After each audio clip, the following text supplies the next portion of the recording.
the quality of content. By quality, I mean the consistency and reliability. It's like anyone can do one funny video. You know, I think the way you build audience and the way you build engagement and you get people to come in and build and you scale it is you got to be funny, entertaining, informative every day or regularly every Tuesday at 10 or, you know, every day at noon, or, you know, so people can have some sort of ability, or at least an ability to know where that would be and pick it up when they want to pick it up. When I was first at Forbes.com, it was always like, we live in an on-demand world. People get what they want, when they want, how they want it. And I've only seen that, you know, increase. And, you know, at our company at ShareThrough, you know, our co-founders are on the younger side, and I mean that with respect in the sense that they view the world differently. They don't understand how advertisers can continue to disrupt people to sell stuff. And the whole notion is you can't keep disrupting people forever. You need to give them good content that they choose to watch, because the problem with what's happening, and YouTube, you know, I know you guys believe in this because, you know, as television gets fragmented, we can get our short clips from YouTube. We don't need to sit there for 30 minutes and then be disrupted with television advertising anymore. We can fast forward it, we can just choose not to watch it. So that creates a really new challenge for advertisers, but also a real big opportunity to where they can create the programming and now have a way to distribute it. And then as the web has become, you know, it used to be the computers or websites were connected to each other. Now we're connected. Now we're the web. Our main goal is we're a creative marketing consultancy, and we are actually focusing in on the intersection between fashion, film, and technology. As part of that, we are studying quite extensively this whole notion of you know, immersion and digital intimacy that's sort of emerging through social media, and how can we connect people, to your point, like how can we use the technology to really connect the long tail of catalogue to all the people that want to see it. So it's quite similar to, you know, the same kind of approach and philosophy that Google has, which is, you know, we don't want, we understand that there's different options out there for consumers, and that's the beauty of it now. We have so much choice, and it's figuring out how to get that content as quickly and as seamlessly to them on whatever device they want. So that's really, it's all about choice. There's always a way to do things, always. And it's just about how much is the need that you want to put up resources and money to make that happen. And so I agree with you that technology is not really the limitation right now. It's really, what do users want? Like, what do people want? And if I think about myself, what do I want? The P0, it's like a Google term, P0 is like the most important thing for me, is that I get the content. And, you know, if I personally have, like, I was a big fan of BitTorrent. I've downloaded a lot of Bollywood movies because honestly that was the only way I could get those movies, and that was my P0. I just wanted the content. And then the next step then becomes, well, what is the experience around the content? You know, can I get it in high res? Can I get it in HD? Can I get it such that maybe it's free for me? That's one aspect, and therefore there are ads in it. Or the other aspect is, it's not free, I don't mind paying $3 for it, but there are no ads in it. So that's kind of around the experience. And so I really believe that right now we're at that point where I want this content is coming to fruition, right? You can get it through many ways now. You can get it on YouTube, you can get it through Amazon VOD, you can get it through, there's so many sites that are out there that you can actually get the content that you want to. And so for me, what I really think is happening now is the experience around that content is really developing.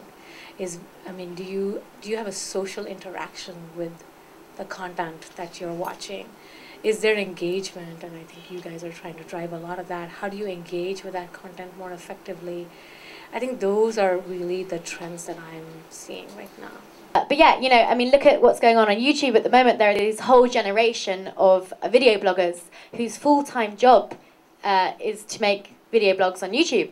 And they're not making like $20. They're making $100,000 to $200,000 a year. And they're not highly produced videos. They're little vlogs with flip cam saying, you know, hey, here we are, you know, Justine, for example, hey, here we are doing this, this, and this. and making revenue from the partner program, but also thinking about a 360 experience. So she sells merchandise, she does reviews of iPhone apps.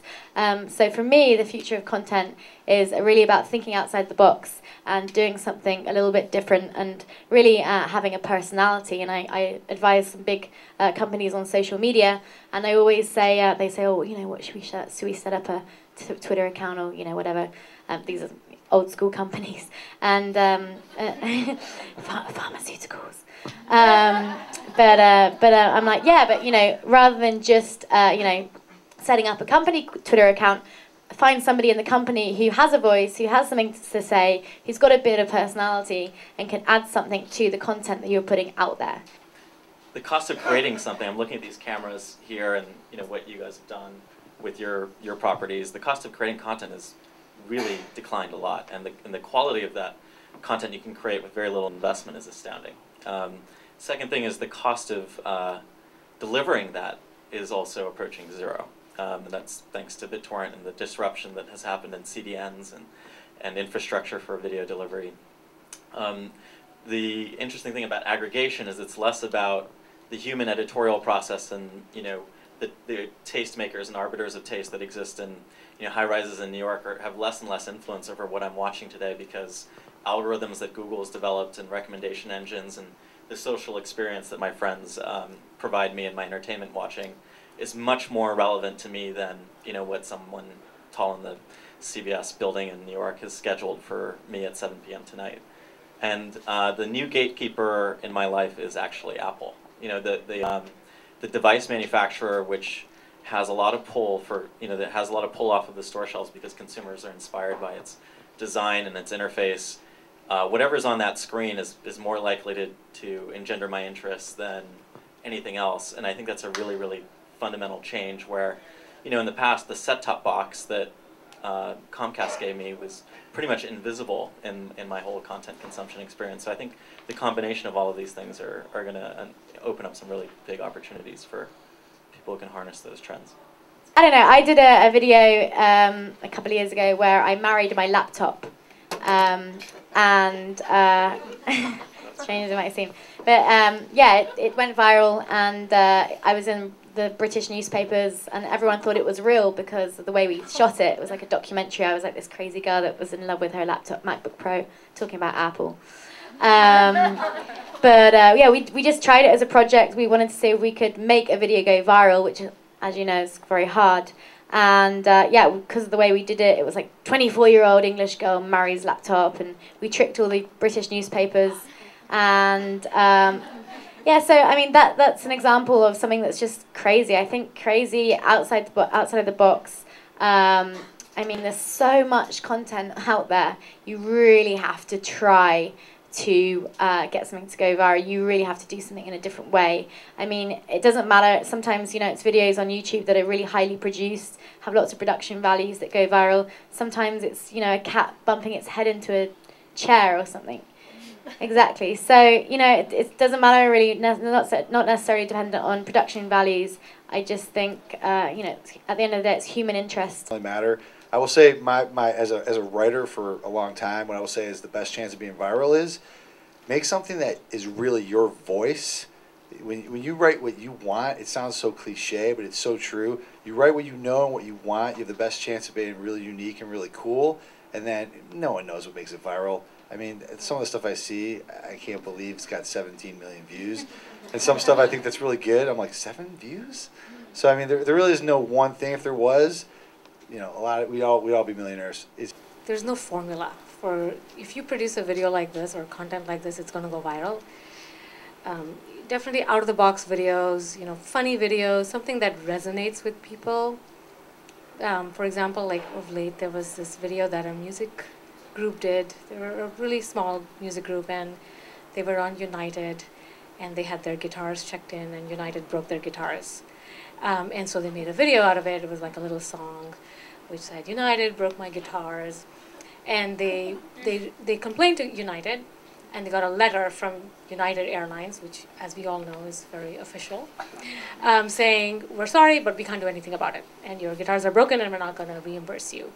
So they did another video about that, and it went even more viral, and I'm sure the United executives were like kicking themselves as to why they did this, because it was really, really bad publicity for them.